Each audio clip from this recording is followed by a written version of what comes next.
قل هل يستوي الذين يعلمون والذين لا يعلمون إنما يتذكر أولو الألباب.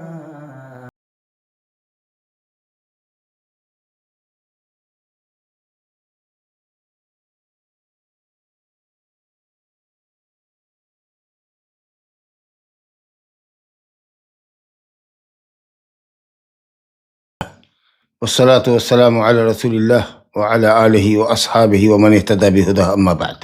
فالقسم الثاني من جعل الظاهر المتبادر من نصوص الصفات معنى باطلا لا يليق بالله وهو التشبيه، وأبقوا دلالتها على ذلك، وهؤلاء هم المشبهة، ومذهبهم باطل محرم من عدة أوجه، إلى آخر ما قال المؤلف رحمه الله.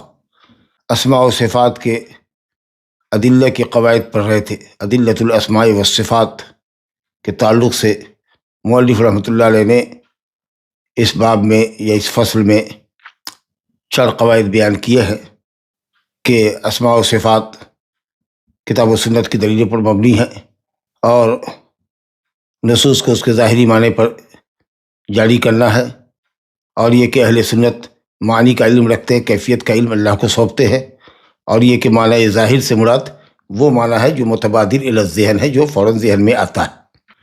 اور بتایا گیا تھا اس قاعدے کے اندر قسم اول کے لوگوں کا اس سلسلے میں 3 نظریہ ہے. پہلا نظریہ تو عقیدہ اہل سنت والجماعت کا ہے کہ نصوص صفات کا جو ظاہری معنی ہے اور لفظ کی جو ظاہری دلالت ہے، جو معنی ذہن میں فوراً ہی آتا ہے، وہی معنی اس کا حقیقی معنی ہے، اور اس کو اس کی دلالت پر ہی باقی رکھنا ہے. اس طور پر صفتوں کو ثابت کرنا ہے جو اللہ تعالیٰ کے لائق اور سزاوار ہے. یہ اہل سنت والجماعت ہے کہ اگر لفظ ید ہے بل یداہ مبسوطتان، تو معلوم ہوا کہ اللہ تعالیٰ کے 2 ید ہیں، اور وہ ید حقیقی ہے. اسی معنی پہ رکھنا ہے، یہی معنی متبادل الی الذہن ہے. اور ید سے مراد ید حقیقی ہے، وہ ید جو اللہ کے لائق ہو، جو اللہ عز و جل کے لائق ہے. کسی مخلوق سے وہ مشابہ نہیں، مماثل نہیں، اور کوئی مخلوق اس کے مشابہ اور مماثل نہیں. اور یہی حق ہے، یہی عقیدہ سلیمہ ہے، اور یہی محکمہ ہے. دوسری قسم ان لوگوں کی ہے جو نصوص صفات کے ظاہر اور متبادر معنی سے غلط معنی اخذ کرتے ہیں. کہتے تو ہیں کہ اللہ تعالیٰ کے لیے صفات ہے، لیکن وہ کہتے ہیں کہ اس کے صفات مخلوق کی صفات کے مشابہ ہیں. کاش وہ یہ کہتے کہ اللہ تعالیٰ کے لیے صفات ہے اور وہ صفات اللہ کے حساب سے لائق ہے، جیسی اس کی ذات اس کے لیے لائق ہے، اسی طریقے سے اس کی صفات بھی اس کے لیے اس کے اعتبار سے لائق ہے، تو عقیدہ اہل سنت والجماعت ہوتا. لیکن یہ جو باطل فرقہ ہے وہ یہ کہتا ہے کہ اللہ سبحانہ و تعالیٰ کی جو صفات ہے وہ تو صفات ہیں، ثابت تو کرتے ہیں، لیکن یہاں گڑبڑ کرتے ہیں کہ اس کو مشابہ قرار دیتے ہیں مخلوق کے. کہتے ہیں اللہ تعالیٰ سمعہ کسمعنا، وبصرہ کبصرنا، ویدہ کیدنا، ورجلہ کرجلنا. نعوذ باللہ. اللہ تعالیٰ کا سمع، اللہ تعالیٰ کا بصر، اللہ تعالیٰ کی قدرت، اللہ تعالیٰ کا ہاتھ، سب مخلوق کے ہاتھ کی طرح ہے. نعوذ باللہ من ذالک، نعوذ باللہ من ذالک. تو لفظ کی دلالت کو تو باقی رکھتے ہیں، لیکن اس کو مخلوق کے مشابہ قرار دیتے ہیں. یعنی وہ معنی نہیں لیتے جو معنی اللہ کے لائق اور سزاوار ہے، تشبیہ دیتے ہیں. اور ایسے ہی لوگوں کو جو اللہ تعالیٰ کی صفات کو مخلوق کی صفات سے مشابہ کرتے ہوں، یا تشبیہ دیتے ہوں، یا تمثیل دیتے ہوں مخلوق سے، ایسے لوگوں کو کیا کہتے ہیں؟ مشبہہ، تشبیہ دینے والے. اور ان کا مذہب بلا شبہ باطل ہے کئی اعتبار سے. اب اس کے بطلان کے سلسلے میں تھوڑی سی تفصیل ذکر کی ہے، ہم تھوڑا سرسری پڑھیں گے کیونکہ یہ گفتگو لمبی ہے. مشبہہ پر بھی رد کریں گے، اور اسی طریقہ سے اشاعرہ ماتریدیہ پر جو 7 صفات کو ثابت کرتے ہیں ان پر بھی رد کریں گے، اور جو معطلہ ہے جو سرے سے اللہ تعالیٰ کے اسماء و صفات کا، اور معتزلہ جو اللہ تعالیٰ کی صفات کا انکار کرتے ہیں، سب پر دلیلوں اور عقلی دلیلوں کی روشنی میں رد کریں گے. اس لیے تھوڑا یہ چیپٹر ذرا لمبا ہے، اور اس کے بعد ایک نئی فصل آئے گی، وہاں جا کر ہم انشاءاللہ رکیں گے. تو کہتے ہیں کہ مشبہہ جو اللہ تعالیٰ کے لیے صفات تو ثابت کرتے ہیں، ظاہری نص کے اوپر نص کو ثابت کرتے ہیں. کہتے ہیں کہ اللہ کے لیے ید ہے، اللہ کے لیے وجہ ہے، اللہ سنتا ہے، اللہ ہنستا ہے، لیکن اس سب کو مخلوق کے مشابہ قرار دیتے ہیں، اور یہ لوگ مشبہہ ہیں. یہ عقیدہ بالکل حرام ہے. کہتے ہیں اس پر رد کئی طریقہ سے ہے. پہلی بات تو یہ ہے کہ یہ نصوص صفات کے ساتھ ظلم اور زیادتی ہے، اور جو نصوص کا معنی مرادی ہے اس سے اس کو معطل کرتے ہیں۔ بھلا تشبیہ کیسے مراد ہو سکتی ہے جبکہ اللہ تعالیٰ خود فرماتا ہے قرآن مجید میں لیس کمثلہ شیء، اس کے مثل کوئی چیز ہے ہی نہیں۔ تو بہت ہی صاف رد ہوا کہ آپ نصوص کے ساتھ زیادتی کرتے ہیں، ناانصافی کرتے ہیں، اور اللہ تعالیٰ کے کلام کا، اس کی صفات کا جو معنی مرادی ہے، اصل معنی وہ یہ ہے کہ اللہ تعالیٰ کی صفات اس کے حساب سے جو لائق ہو وہ ہے، مخلوق کی مشابہت نہیں ہونی چاہیے۔ اور آپ مشابہت دے رہے ہیں تو گویا کہ اللہ کہہ رہا ہے لیس کمثلہ شیء، اور آپ کہہ رہے ہیں کہ اللہ تعالیٰ کی صفات مخلوق کی صفات جیسی ہے۔ تو آپ بتائیے انتم اعلم ام اللہ، کہ آپ زیادہ جانتے کہ اللہ جانتا ہے، جس نے اپنی صفات کا ذکر قرآن میں کیا ہے۔ دوسری بات رد یہ ہے کہ عقل بھی اس بات پر دلالت کرتی ہے کہ خالق اور مخلوق اپنی ذات و صفات میں ایک دوسرے سے الگ ہے۔ خالق کی ذات الگ ہے، اس کی صفات الگ ہے، اور اسی طریقے سے مخلوق کی اپنی ذات ہے اور اس کے اعتبار سے اس کی صفات ہے۔ تو کیسے آپ جو نصوص آئے ہیں صفات کے، ان کو آپ کیسے بندوں کی صفات کے مشابہ قرار دے رہے ہیں؟ تو یہ عقل و فکر کے بھی خلاف ہے کہ خالق اور مخلوق کو آپ نے برابر کر دیا۔ تیسری بات یہ ہے کہ جو مفہوم آپ مشبہہ نے تشبیہ کا اور تمثیل کا لیا ہے، یہ اس فہم کے خلاف ہے جس فہم پر سلف صالحین تھے، صحابہ والتابعون لهم بإحسان، تابعین اور ائمہ ہدیٰ جس عقیدے پر تھے اللہ تعالیٰ کی صفات کے تعلق سے، اور وہ ہے عدم التشبیہ و عدم التعطیل۔ آپ اس کے خلاف کر رہے ہیں، سلف کے خلاف، کہ آپ اللہ کی صفات کو مخلوق سے مشابہ کر رہے ہیں۔ اگر مشبہ یہ کہے، ایک اعتراض قائم کرتے ہیں، پھر اس کا شیخ جواب دیتے ہیں کہ اگر مشبہ یہ کہے کہ بھائی دیکھو اللہ رب العالمین نے ہمیں خطاب کیا ہے عربی زبان میں، تو ظاہر ہے کہ جو خطاب اس نے کیا ہے کہ وہ اترتا ہے، اس کا ہاتھ ہے، تو ہم بندے، ہم مخلوق ہیں، ہم تو اپنی عقل کے حساب سے ہی سمجھیں گے، اپنے علم اور معرفت کے حساب سے ہی ہم سمجھیں گے۔ ہم جس نزول کو سمجھتے ہیں اسی معنی پر ہم اللہ کی نزول کو بھی لیں گے۔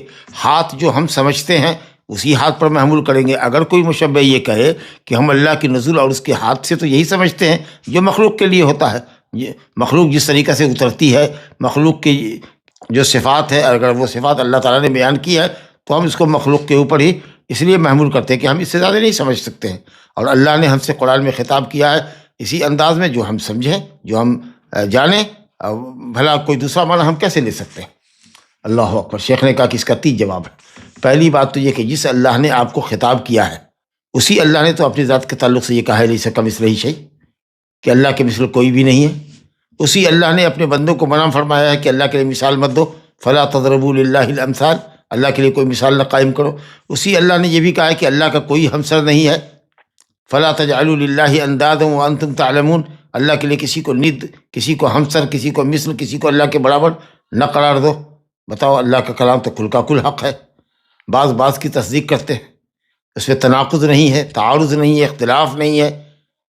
تو اللہ نے آپ کی عقل کے حساب سے تو خطاب کیا ہے کہ وہ اترتا ہے، تو جس طریقے سے اس کی ذات آپ سمجھتے ہیں کہ اس کی ذات ہماری ذات سے الگ ہے، تو آپ اس طریقے سے کیوں نہیں سمجھتے ہیں کہ اللہ تعالیٰ کے لیے ید ہے وہ جو اس کے لائق ہے، اللہ کے لیے نزول ہے وہ نزول، حقیقی نزول جو اللہ کے لائق ہے، آپ اس کو اپنی صفت پر کیوں محمول کر رہے ہیں؟ تیسری بات یہ ہے، ہاں وہی آگے بتا رہے ہیں کہ دوسرا رد یہ ہے کہ اللہ تعالیٰ نے، آپ جواب اس کو یہ دے سکتے ہیں کہ کیا تم نہیں سمجھتے ہو کہ اللہ کے لیے ذات ہے جو کسی ذات کے مشابہ نہیں؟ تو ظاہر ہے کہ یہ مشبہہ کہیں گے کہ ہاں، تو ان کو کہیے کہ تم پھر اللہ تعالیٰ کے لیے کیوں نہیں وہ صفات سمجھتے ہو جو صفات مخلوق کے مشابہ نہیں ہے؟ کیونکہ صفات کے اندر گفتگو ویسی ہی ہے جیسے کہ ذات کے اندر گفتگو، تو ذات اور صفات میں تفریق کیسی؟ اور جو ذات اور صفات کے درمیان تفریق کرتا ہے وہ گویا کہ وہ تناقض کا شکار ہے۔ تو پہلی بات تو یہ سمجھیے کہ جس اللہ نے ہم کو خطاب کیا ہے اسی اللہ نے یہ بھی ہم سے کہا ہے کہ لیس کمثلہ شیء، فلا تضربوا للہ الامثال فلا تجعلوا للہ اندادا وانتم تعلمون۔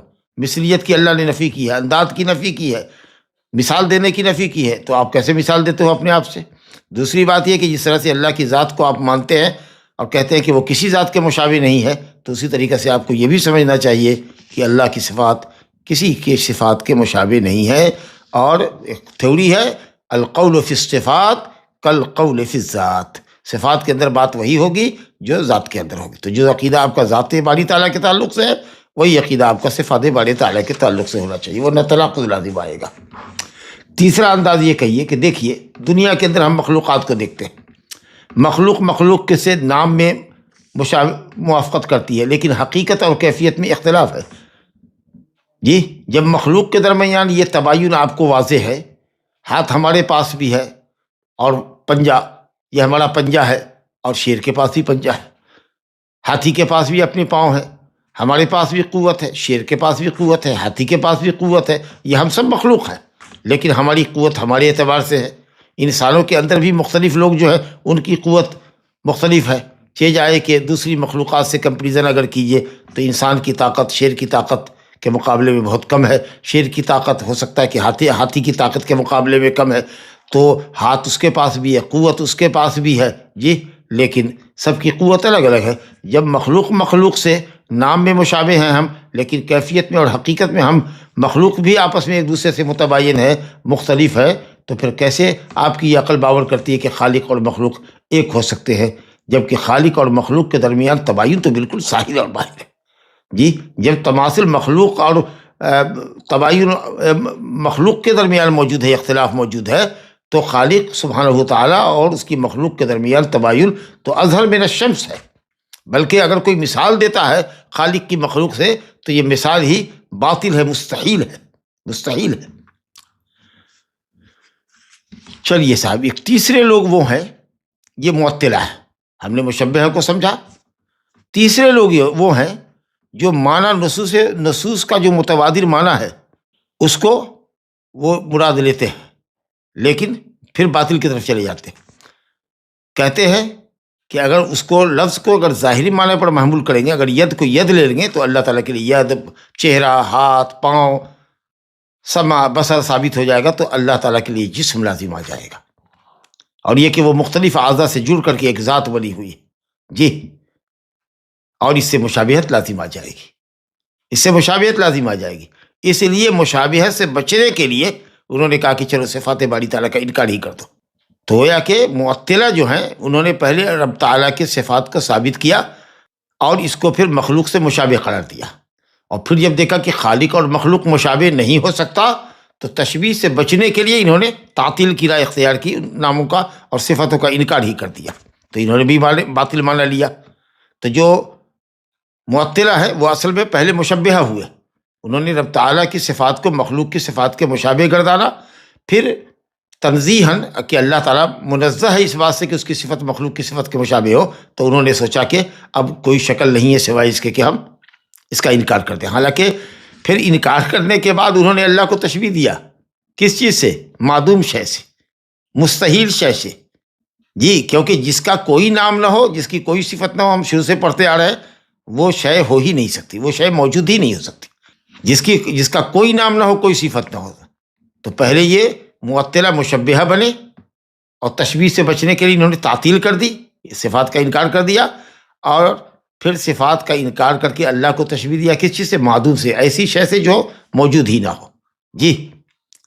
تو اس لیے کہا جاتا ہے کہ معطلہ تین گمراہیوں میں پڑے، پہلے وہ مشبہہ بنے، اس کے بعد انہوں نے تشبیہ سے بچنے کے لیے انکار کیا، معطلہ ہوئے، پھر معطلہ تعطیل کرنے کے بعد انہوں نے اللہ تعالیٰ کو معدوم شے سے تشبیہ دی تھی، اور مشبہہ نے اللہ رب العالمین کے لیے صفت ثابت کیا اور اس کو مخلوق سے مشابہ قرار دیا، اور مخلوق سے مشابہ قرار دینے کی وجہ سے اس صفت کا انکار کیا جو صفت اللہ کو لائق اور سزاوار تھی۔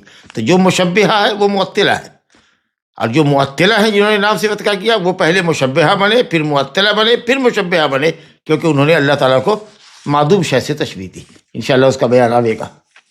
تو یہ لوگ جو اللہ تعالیٰ کی کے لیے معنی صفات کا ثابت کرتے ہیں، باطل معنی کہتے ہیں وہ اللہ کے لیے لائق نہیں ہے، وہ پہلے تشبیہ ثابت کرتے ہیں اور پھر تشبیہ سے بچنے کے لیے وہ صفتوں کا انکار کر دیتے ہیں، یہ لوگ اہل تعطیل کہتے ہیں۔ ابھی اس میں بعض فرقہ ہے جو اسماء اور صفات دونوں کا انکار کرتا ہے، اسماء و صفات دونوں کا انکار کرتا ہے، جو عام جہمیہ ہے۔ اچھا، کچھ جہمیہ میں وہ لوگ ہیں جو اللہ تعالیٰ کے لیے نام کو تو ثابت کرتے ہیں، لیکن کہتے ہیں کہ صفات کا کوئی معنی ہی نہیں ہے، نام کا کوئی معنی ہی نہیں ہے، یا کہتے ہیں کہ اللہ عالم، یہ مفوضہ جس کا ذکر آیا ہے حالانکہ ظلماً یہ لوگ اہل سنت والجماعت کو مفوضہ کہتے ہیں. مفوضہ معطلہ کا ہی ایک گروپ ہے جو نام کے معنی کا انکار کرتا ہے. یا تو کہتا ہے کہ اس کا کوئی نام معنی ہی نہیں ہے، یا کہتا ہے کہ معنی اللہ جانے، سونپ دیتا ہے، معنی کو بھی اللہ کی طرف سونپ دیتا ہے. جبکہ اہل سنت معنی پر یقین رکھتے ہیں، ایمان رکھتے ہیں، حقیقی معنی پر دلالت کرتا ہے جو لفظ اس پر ایمان رکھتے ہیں، اور کہتے ہیں کہ وہ اللہ کی شان نشان جو معنی ہوتا ہے، جو صفت ہوتی ہے، اس پر ہم محمول کریں گے. کیفیت کا علم اللہ کو سونپتے ہیں. جبکہ معطلہ کا ایک جو گروپ ہے وہ معانی کو اور کیفیت کو دونوں کو اللہ کی طرف سونپتا ہے. در حقیقت اس طریقہ سے وہ معنی کا اعتراف نہیں کرتا، گویا کہ اللہ کے ناموں کی اور صفتوں کا انکار کرتا ہے. تو یہ ایک معطلہ کا ایک وہ گروپ ہے، اور ایک گروپ معتزلہ کا ہے جو اسماء کو تو مانتا ہے لیکن کہتا ہے کہ یہ اسماء مجردہ ہے، اس کا کوئی معنی نہیں. اور جو مفوضہ ہے وہ کہتے ہیں کہ معنی ہم نہیں جانتے ہیں، یا یہ کہ معنی نہیں ہے یا معنی ہم نہیں جانتے، اللہ جانتا ہے. جبکہ معتزلہ سرے سے اس کے معنی کا انکار ہی کرتا ہے. تو اس کے نزدیک علیم اور جبار، رحمان اور متکبر سب ایک ہی ہے. جو علیم ہے، جبار ہے، سب ایک ہی ہے، یعنی کسی معنی میں کوئی فرق نہیں ہے. گویا کہ صرف اسماء ہیں اور وہ صفات پر دلالت نہیں کرتے ہیں. تو یہ اس طریقہ سے وہ اللہ کے صفات کے منکر ہوئے. اور جو جہمیہ ہیں وہ صفات اور اسماء اور صفات دونوں کا انکار کرتے ہیں. اور اسی میں جو مفوضہ ہیں وہ یا تو معنی کا انکار کرتے ہیں یا کہتے ہیں کہ صاحب معنی اللہ ہی جانتا ہے. کیفیت کا تو ذکر چھوڑیے، کیفیت تو اللہ کو ہم بھی سونپتے ہیں کہ اس کی کیفیت وہ جانے، لیکن یہ معنی کو بھی سونپتے ہیں. تو یہ جو مفوضہ ہے اور معطلہ میں مفوضہ ہوئے، جہمیہ ہوئے، جہم بن صفوان کے معتقدین جو اسماء و صفات دونوں کا انکار کرتے ہیں، اور معتزلہ ہے جو صفات کے معانی کا انکار کرتے ہیں، اسماء کے میں جو صفتی معنی ہے اس کا انکار کرتے ہیں. اچھا، اسی معطلہ کے اندر ایک اور بھی غلو پسند فرقہ ہے. وہ یہ کہتا ہے کہ ہم اللہ کے لیے جو صفات آئے ہیں اس کا تو ہم انکار بھی کرتے ہیں، اس کے اپوزٹ کا بھی انکار کرتے ہیں. جیسے ہم یہ کہتے ہیں کہ اللہ علیم نہیں ہے، علیم ایک صفت ہے نا علم، تو کہتے ہیں کہ اللہ علیم نہیں ہے اور وہ جاہل بھی نہیں ہے. اسی طریقے سے وہ یہ کہتے ہیں کہ اللہ سمیع نہیں ہے اور اللہ بہرا بھی نہیں ہے، یعنی اپوزٹ کا بھی انکار کرتے ہیں. یہ اپنی طرف سے دیکھیے ان کی زیادتی. کہتے ہیں اللہ بصیر نہیں ہے، دیکھنے والا نہیں ہے، لیکن وہ اندھا بھی نہیں ہے. تو یہ انتہائی غلو پسند فرقہ ہے. اور جو کہتا ہے کہ صاحب اللہ بصیر ہے لیکن ہم کو اس کی معنی اس کا نہیں معلوم، یا بصارت کا انکار کرتا ہے، تو سب ایک دوسرے کو مشبہہ قرار دیتے ہیں کہ تم تشبیہ دے رہے ہو. لا حول ولا قوت الا باللہ. تو یہ جو فرقہ ہے ان کے یہاں، جن لوگوں نے نصوص کو اس کے ظاہری معنی سے اپنی عقل کے حساب سے، ان کی عقلوں نے جو معنی متعین کیا، کسی نے کہا الفاظ مجردہ ہے، جتنے نام آپ دیکھ رہے ہیں وہ سب مخلوق کے نام ہے اور صفت تو اس کے اندر ہے ہی نہیں. یا کسی نے کہا کہ معنی ہے تو اللہ کو جانے کہ وہ کیا معنی ہے، اور کسی نے یہ کہا کہ صفت کا بھی انکار کرو اور اس کے اپوزٹ کا بھی انکار کرو. تو یہ سب کی جو عقلیں ہیں نا آپس میں ایک دوسرے سے ٹکراتی ہیں، اور یہ کہتے ہیں کہ ہم تعویل کرتے ہیں. حقیقت میں یہ تعویل نہیں ہے بلکہ تحریف ہے، تعطیل ہے. لا حول ولا قوت الا باللہ. تو یہ معطلہ کا گروپ ہے، کیونکہ یہ عقل کے پیچھے دوڑ رہے ہیں. جس طریقے سے عقل مکار ان کو راہ دکھاتی ہے اس طریقے سے کرتے ہیں. کہتے ہیں شیخ کہ وہ مذہبہم باطل من وجوہ، ان معطلہ کے علی اختلاف مذاہبہم و اقوالہم، یہ معطلہ جو مختلف نظریات کے حامل ہیں جن کا آپ نے بیان سنا، کہتے ہیں کہ ان کا مذہب بھی کئی پہلو سے باطل ہے. پہلی بات تو یہ کہ نصوص کے ساتھ زیادتی ہے ان کی، کیونکہ انہوں نے نصوص کو ایسے معنی پر محمول کیا جو باطل معنی ہے اور اللہ سبحانہ وتعالیٰ کے لیے لائق اور سزاوار نہیں ہے، اور نہ ہی اللہ تعالیٰ کا وہ مراد اور منشا ہے. دوسری وجہ رد کی یہ ہے کہ یہ اللہ اور اس کے رسول کے کلام کو اس کے ظاہری معنی سے پھیرنا ہے. اللہ تعالیٰ لوگوں کو خطاب کر رہا ہے واضح عربی زبان میں تاکہ لوگ اس کے کلام کو سمجھیں اور اس کے مقتضا کے مطابق اس پر ایمان لے آئے. عربی زبان میں ہے جی، واضح عربی، بلسان عربی مبین ہے، اور نبی کریم صلی اللہ علیہ وسلم نے امت کو خطاب کیا ہے جی. بشر میں سب سے زیادہ فصیح اللسان اور بلیغ البیان آپ تھے، کوئی غموض نہیں ہے آپ کے کلام میں جی، بالکل واضح کلیئر گفتگو، صاف ستھری بات ہے. اور تب آپ اس کو کہتے ہیں کہ صاحب وہ ظاہری معنی پر محمول نہیں کریں گے، حالانکہ واجب تھا کہ اللہ اور اس کے رسول کے کلام کو ظاہری معنی پر محمول کیا جائے جس معنی پر عربی زبان دلالت کرتی ہے. اور یہ بھی واجب تھا کہ آپ تکییف سے اور تمثیل سے محفوظ رکھتے، کہتے ہیں اللہ تعالیٰ کے لیے صفات ہے لیکن مخلوق کے مشابہ نہیں ہے۔ اللہ ہر عیب و نقص سے پاک ہے، کیونکہ اگر مخلوق سے مشابہ دیں گے تو جس کے لیے کمال مطلق واجب ہے، آپ اس کو ایک ناقص مخلوق سے تشبیہ دے رہے ہیں، تو یہ عقل نے کیسے آپ کے باور کیا؟ تو آپ کہتے کہ اللہ کے لیے صفات ہے اس طور پر جو اللہ کے لیے لائق اور سزاوار ہے، اور وہ مخلوق کی مشابہت سے پاک ہے۔ تو اگر آپ کو تنزیہی اور تقدیس ہی پیش نظر تھی کہ اللہ یقیناً عیب و نقص سے پاک ہے، جیسا ہم اہل سنت کہتے ہیں، تو آپ اہل سنت کے نظریے کو اختیار کرتے کہ اللہ کے لیے صفات ہے اور وہ صفت میں کسی مخلوق کے مشابہ نہیں ہے، کیونکہ مخلوق سے مشابہت دینے میں نقص لازم آتا ہے۔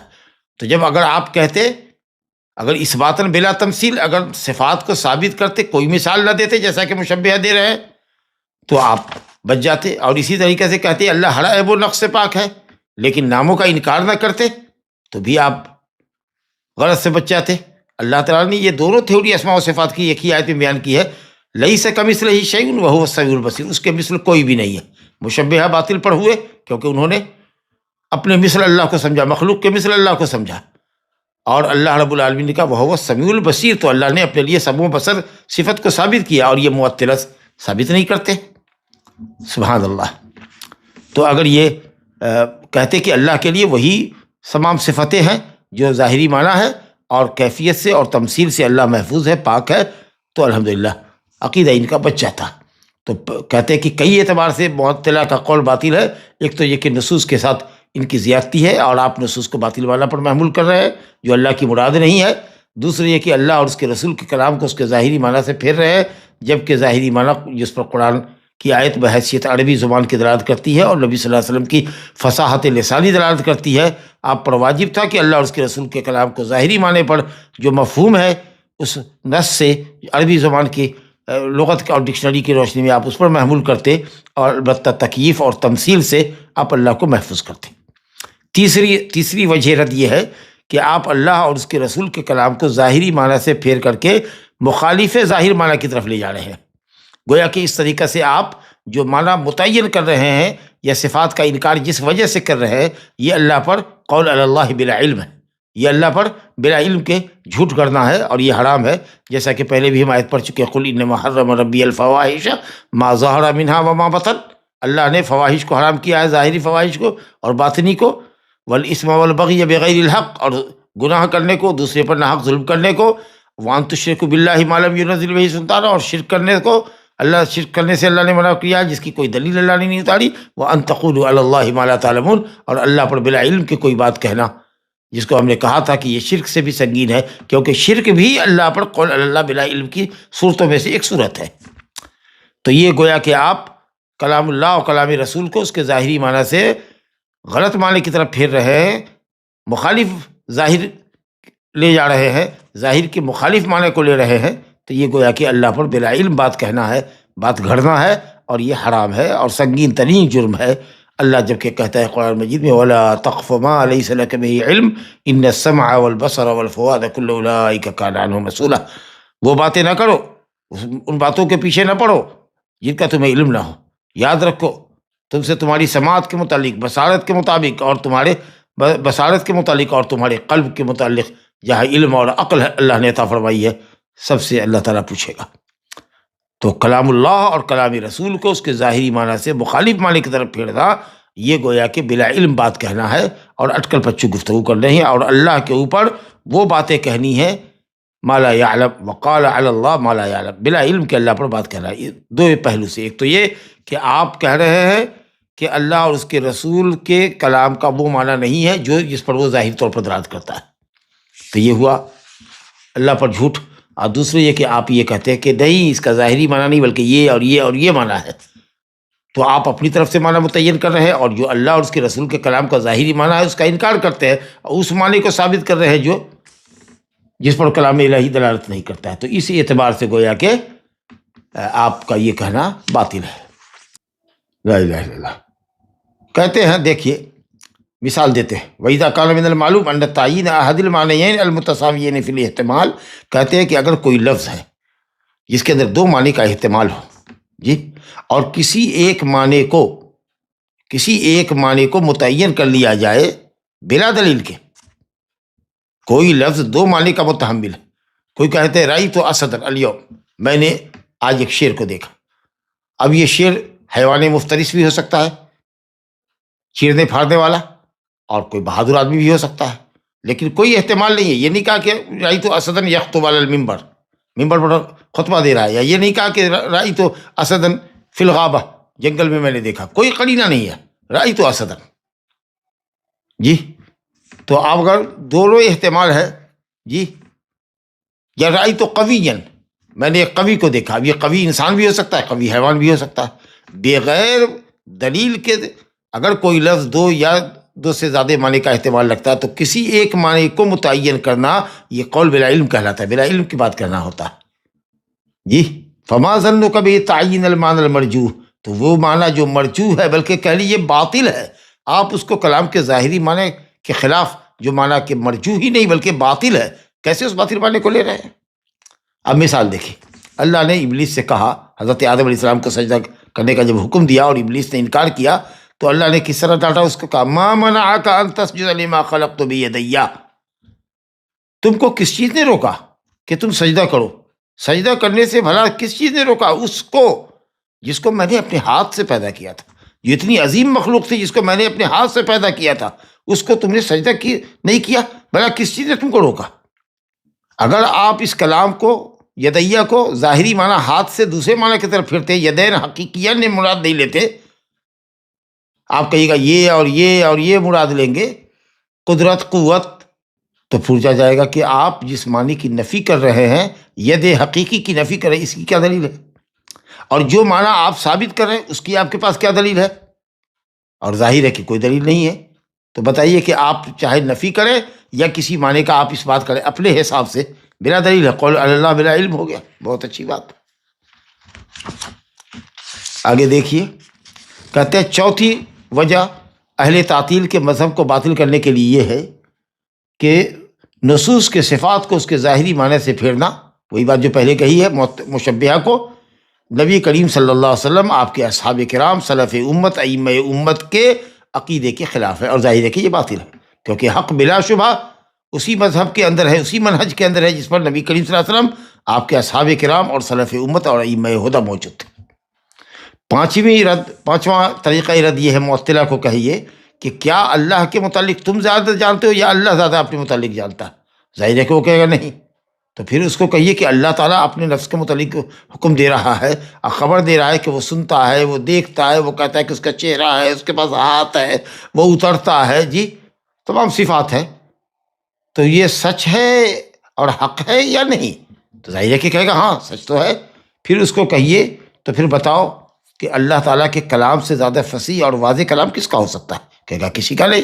پھر اس کو کہیے تو کیا اللہ رب العالمین نے جو معنی مراد لیا ہے، نص کا جو ظاہری معنی ہے، اس کا مطلب یہ ہے کہ تمام نصوص کے معنی حق کو اللہ نے لوگوں سے چھپایا، یہاں تک کہ اے جہمیہ تم آئے تو تمہارے لیے چھوڑ دیا تھا کہ تمہاری عقل، بیوقوف عقل، پاگل عقل، مکار عقل جو معنی متعین کرے، ہاں تم کو حق ہے. اور اللہ نے حق مانا نہ نبی کو بتایا نہ صحابہ کو، نبی نے صحابہ کو بتایا نہ صحابہ نے اپنے بعد والے کو بتایا. گویا ان تمام لوگوں سے، جہم بن صفوان اور اس کے استاد یہودی سے قبل تک کے جو لوگ تھے وہ سب کے سب اس سے نابلد رہے حق مانے سے. حق مانا ان پر پوشیدہ رہا، یہاں تک کہ تم آئے تو تم کو کہا گیا کہ ہاں تم اپنی عقل سے جو مانا چاہو استخراج کر لو. ظاہر ہے کہ وہ کہے گا نہیں. تو پھر جب نہیں ہے تو آپ بتاؤ نا کہ تم اللہ کے متعلق زیادہ جانتے ہو رسول اللہ سے. یہ بات قرآن کے تعلق سے تو ہم نے کہی، سنت میں بھی جو صفات آئی ہے اور اس کا جو ظاہری معنی ہے، ہم پھر بھی ان سے یہ پوچھیں گے کہ کیا رسول اللہ صلی اللہ علیہ وسلم سے زیادہ اللہ کے متعلق جانتے ہو؟ ظاہر کہے گا نہیں. اچھا رسول اللہ صلی اللہ علیہ وسلم نے جو کہا ہے وہ حق اور سچ ہے کہ نہیں؟ کہے گا کہ ہاں. تو پھر یہ ہے کہ نبی کریم صلی اللہ علیہ وسلم پھر کیا ہو کہ نبی کریم صلی اللہ علیہ وسلم سے زیادہ بھی کوئی فصیح اللسان تھا، بلیغ البیان تھا، واضح بیان کرنے والا تھا؟ کہے گا نہیں. کیا نبی کریم صلی اللہ علیہ وسلم سے بھی زیادہ امت کا کوئی خیر خواہ تھا؟ کہے گا نہیں. تو اب جب یہ ساری بات تم اقرار کرتے ہو تو کیوں نہیں شجاعت کے ساتھ اس بات کی طرف اقدام کرتے ہو، بڑھتے ہو کہ اللہ کے لیے وہ تمام باتیں ثابت ہے جو اللہ نے اپنے لیے ثابت کی ہے یا اس کے رسول نے ثابت کی ہے، علی وجہ الحقیقت، حقیقی طور پر، ظاہری معنی پر جو اللہ کے لیے لائق اور سزاوار ہے. یہ کیوں نہیں کرتے؟ یہ بہادری کیوں نہیں دکھاتے؟ کیوں اس کو ظاہری معنی سے پھیر کر کے باطل معنی پر لے جاتے ہو، یا ایسے معنی پر لے جاتے ہو جو ظاہر معنی کے مخالف ہے؟ کیوں اللہ پر جھوٹ کرتے ہو؟ کیوں وہ بات کہتے ہو جس کا تمہیں علم نہیں ہے؟ چلیے، یہ سب انداز ہے، عقلی طریقے ہے رد کرنے کے لیے، بات بہت سادہ ہے، اس لیے سمجھنے میں کوئی دشواری نہیں ہے۔ کہتے وماذا یزیدک، کیا تمہیں تکلیف ہے کہ تم اللہ کے لیے وہ ثابت کرو جو اللہ نے اپنے لیے اپنی کتاب میں ثابت کیا ہے، یا نبی کریم صلی اللہ علیہ وسلم کی سنت میں ثابت کیا، اس طریقے پر جو طریقہ یا وہ صفت جس طریقے پر اللہ کو لائق ہے۔ اگر تم ایسا ثابت کر دو گے تو ماشاءاللہ اس بات بھی ہو جائے گی اور نفی بھی ہو جائے گی۔ اللہ تعالیٰ کے لیے صفات کا ثابت بھی کرنا ہوگا، اور اللہ کے لیے مشابہت اور مماثلت کی نفی کر کے گویا کہ ہم اللہ تعالیٰ کو منزہ اور مقدس بھی کر لیں گے کہ وہ ہر عیب و نقص سے پاک ہے، کیونکہ اس کی صفت کا، اس کے اسماء حسنہ ہے اور اس کی صفات علیہ ہے، کامل درجے کی ہے، اس سے بڑھ کے کچھ ہو نہیں سکتا۔ اچھا یہ بتاؤ، کیا تمہارا جواب قیامت کے دن یہ درست ہوگا جب رب العالمین تم سے یہ کہے گا ماذا اجبتم المرسلین، تم نے ہمارے رسولوں کی دعوت کے ساتھ کیا کیا؟ تو کیا کہو گے؟ اے معطلہ کیا کہو گے؟ کہو گے کہ ہم نے اس کے ظاہری معنی سے پھیر دیا تھا، ہماری عقل کے حساب سے جو معنی سمجھ میں آیا اس معنی کی طرف پھیر دیا تھا، کوئی دوسرا معنی ہم نے متعین کر لیا تھا؟ جی، یہ جو دھوکے بازی کرو گے، کیا اس خطرے سے ڈرتے نہیں ہو اللہ تعالیٰ سے؟ اور اے ممثلہ، تم جو تمثیل کرتے ہو، اللہ تعالیٰ کی صفات کو مخلوق سے مشابہت دیتے ہو، کیا اللہ تعالیٰ کہے گا کہ کیا اللہ ہے کامل کو جو ہم اپنی ذات میں، اپنی صفات میں ہم کامل تھے، تم نے ہماری صفت کو ناقص مخلوق کے مشابہ قرار دیا؟ ماذا جب تم یہی رسول کی دعوت کے ساتھ تم نے یہی رسول کی دعوت کو قبول کیا، تم نے کیا جواب ہوگا تمہارا؟ اولیس صرفک لہذہ النصوص عن ظاہرہا وتعیین معنی آخر مخاطرۃ منک، اپنے آپ کو کیا خطرے میں ڈالنا نہیں ہے تمہارا؟ جی، یہ دھوکہ نہیں ہے تمہارا؟ لا حول ولا قوت الا باللہ۔ اس کے بعد کہتے ہیں الوجہ السادس، رد کا چھٹا انداز ہے، اہل باطل کو کہیے، اہل تعطیل کو کہیے کہ تمہارا مذہب باطل ہے، تم اللہ تعالیٰ کی صفات کا جو انکار کرتے ہو، اس کے اوپر بہت سی چیزیں باطل لازم آتی ہے، ان میں سے ایک چیز یہ ہے۔ دیکھیے، اہل تعطیل نے نصوص کو اس کے ظاہری معنی سے کیوں پھیرا؟ کیونکہ انہوں نے یہ سمجھا کہ اگر ہم نصوص کے ظاہری معنی کو مراد لیں گے تو اللہ کی مشابہت مخلوق سے ہو جائے گی، اور اللہ تعالیٰ کی مشابہت مخلوق سے دینا کفر ہے، کیونکہ اسے اللہ تعالیٰ کی تصدیق، اللہ تعالیٰ کی قول کی تکذیب لا دی جاتی ہے، لیس کمثلہ شیء۔ بہت اچھی بات ہے، نعیم بن حماد الخزائی نے، یہ امام بخاری کے مشائخ میں سے ایک ہے، انہوں نے کہا، اور تم یہ بھی کہتے ہو کہ جس نے اللہ کو اس کی مخلوق سے مشابہت دی اس نے کفر کیا، تو کہیے ان کو کہ وَمَنْ جَحَدَ مَا وَصَفَ اللَّهُ بِهِ نَفْسَهُ لَيْسَ كَمِثْلِهِ شَيْءٌ، ان کی مخالفت کرنے والے مشبہہ اگر کافر ہے تو وَهُوَ السَّمِيعُ الْبَصِيرُ، اللہ تعالیٰ کی صفت جس کو اس نے ثابت کیا ہے اس کا انکار کرنے والے بھلا مسلمان کیسے رہ گئے؟ جب اللہ تعالیٰ کی صفت کو مشابہ کر کے لیس کمثلہ کی مخالفت کرنے کے سبب مشبہہ کافر ہوئے، تو وَهُوَ السَّمِيعُ الْبَصِيرُ، جو اللہ نے اپنے لکھا کہ اللہ سمیع ہے، بصیر ہے، اور تم کہتے ہو کہ نہیں وہ سمیع اور بصیر نہیں ہے، تو تم نے اللہ تعالیٰ کی صفات کا انکار کر کے تم کیسے کفر میں نہیں داخل ہوئے؟ کیسے تم مسلمان رہ گئے؟ تم بھی تو کافر ہوئے۔ اللہ تعالیٰ کے لیے اس کی صفت کو ثابت کرنا جو اللہ نے ثابت کیا ہے اور رسول نے ثابت کیا، یہ تشبیہ نہیں ہے۔ تشبیہ تب ہوگی جب ہم مخلوق کے مشابہ قرار دیں گے، اور جب کہیں گے تمام صفات اللہ کے لائق اور سزاوار جس معنی میں ہے اس معنی میں ہے، تو یہ تشبیہ نہیں ہوگی۔ یہ بہت ہی ابطل الباطل ہے کہ تم ظاہر کلام کو اور اللہ اور اس کے رسول کے ظاہری کلام کے معنی کو تشبیہ پر محمول کرو، کفر پر محمول کرو، جی، اور لوگوں کو غلطہ اور پیچھا کرو، وہم میں مبتلا کرو کہ دیکھو اللہ تعالیٰ کے لیے جب صفات کریں گے تو مشابہت لازم آئے گی، اور اس لیے ہم نے مشابہت سے بچنے کے لیے صفات کا انکار کیا۔ لیکن کوئی یہ بھی تو کہہ سکتا ہے کہ اللہ تعالیٰ نے آیت کے پہلے ٹکڑے میں لیس کمثلہ شیء کے ذریعے مشابہت کی نفی کر دی ہے، مماثلت کی نفی کی ہے، لیکن دوسرے ٹکڑے میں تو اس نے صفات کو ثابت کیا ہے اور تم انکار کر رہے ہو۔ تو جیسے اگر مشبہہ تمہارے عقیدے کے مطابق کافر ہے تو تم بھی تو انکار کی وجہ سے کافر ہو گئے۔ دوسرا، اس طرح سے بھی رد کیجیے کہ اللہ تعالیٰ کی کتاب کو اللہ تعالیٰ نے ہر چیز کے بیان کے لیے واضح نازل کیا ہے، لوگوں کی ہدایت کا سامان بنایا ہے، شفاء لما فی الصدور، دلوں کے اندر جو شبہات ہوتے ہیں، شکوک و شبہات ہوتے ہیں یا شہوات ہوتے ہیں، ان کے لیے شفا کا ذریعہ بنایا ہے۔ قرآن کو اللہ نے نور مبین بنا کر اتارا ہے، قرآن کو اللہ نے حق و باطل کے درمیان فرق ڈالنے والی کتاب بنا کر اتارا ہے۔ جی، کیا وہ اللہ اپنے اسماء اور صفات کے تعلق سے ہم بندوں پر کیا عقیدہ واجب ہے اس کو نہیں بیان کرے گا؟ اس کو تمہاری عقل کے حوالے کرے گا کہ میاں تم جو اپنی عقل سے سمجھو ہمارے ناموں اور صفتوں کو محمول کر لو؟ تم اللہ کے لیے جو چاہو ثابت کر دو اور جو نہیں چاہتے ہو اس کا انکار کر دو، بالکل غلط بات ہے، ظاہری بطلان ہے۔ تیسری بات یہ کہ نبی کریم صلی اللہ علیہ وسلم، خلفائے راشدین، اصحاب کرام، سلف امت، ائمہ دین، کیا ان نصوص اور صفات کے معنی کو سمجھنے سے قاصر تھے، یا یہ کہ جانتے تھے اور انہوں نے پہنچانے میں، دوسروں کو بتانے میں انہوں نے تقصیر کی، یا وہ جانتے نہیں تھے؟ وہ صفات جو اللہ کے لیے واجب ہے، ثابت ہے، اس کو ثابت کیا۔ جو صفات کے اللہ کے لیے ممتنع ہے، کبھی بھی جائز نہیں ہے، جو صفات نقص ہے، یا وہ صفات جو کبھی اللہ کے لیے جائز ہوتی ہے اور کبھی نہیں جائز ہوتی ہے، جب جس معنی میں خوبی ہوتی ہے، جیسے اللہ قید کرتا ہے، اللہ مکر کرتا ہے، جی اللہ ہنستا ہے، جو وجہ ہوگی ہنسنے کی تو ہنسے گا، ہر وقت ہنستا ہے ایسا نہیں ہے۔ تو وہ صفات جس کا ثابت کرنا واجب ہے، وہ صفات جس کا انکار لازم ہے ہم پر، یا وہ صفات جو بعض پہلو سے جائز ہے اور بعض ایک دوسرے پہلو سے ناجائز ہے، کیا صحابہ کرام، خلفائے راشدین، ایون نبی کریم صلی اللہ علیہ وسلم ان کے معنی نہیں سمجھتے تھے؟ یا سمجھتے تھے تو انہوں نے وضاحت نہیں کی؟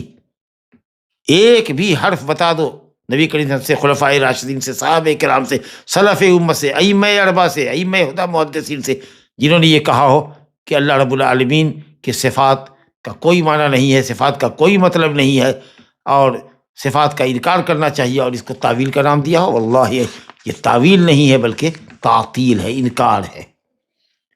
تو اب یا تو ایک سوال ہوگا کہ یا تو نبی صلی اللہ علیہ وسلم، خلفائے راشدین، سلف امت اور ائمہ امت قاصر تھے سمجھنے سے کیونکہ وہ ناواقف تھے معانی سے، یا جانتے تو تھے لیکن بیان انہوں نے امت کے لیے نہیں کیا، اور ظاہر ہے کہ یہ دونوں معنی غلط ہے۔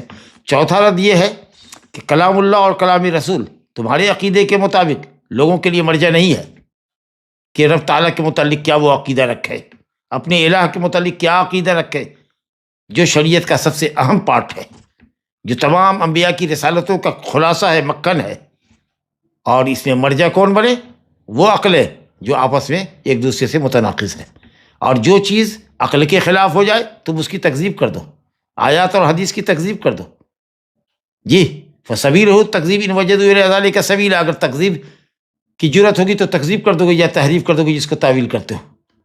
بتاؤ قرآن اور حدیث مرجع ہوگا یا تمہاری عقل، اور تمہاری عقل کا استنباط مرجع ہوگا؟ اللہ اکبر!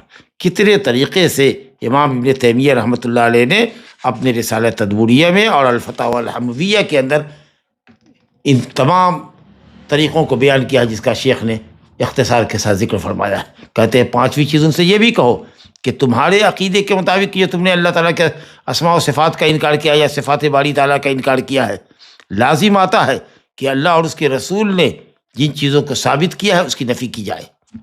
اللہ کہتا ہے وجاء ربک، تیرا رب آئے گا، تم کہتے نہیں وہ نہیں آئے گا، اس کا حکم آئے گا، اس کے فرشتے آئیں گے، اس کا آرڈر آئے گا، تم یہ کہتے ہو۔ اللہ کہتا ہے وجاء ربک، اللہ کہتا ہے وینزل رب، نبی صلی اللہ علیہ وسلم فرماتے ہیں ینزل ربنا کل لیل الی السماء الدنیا، ہمارا رب ہر رات نچلے آسمان پر آتا ہے، تم کہتے نہیں آتا ہے، جی کہتے ہو کہ آنا، اللہ کا آنا اور اللہ کا اترنا یہ مجاز ہے۔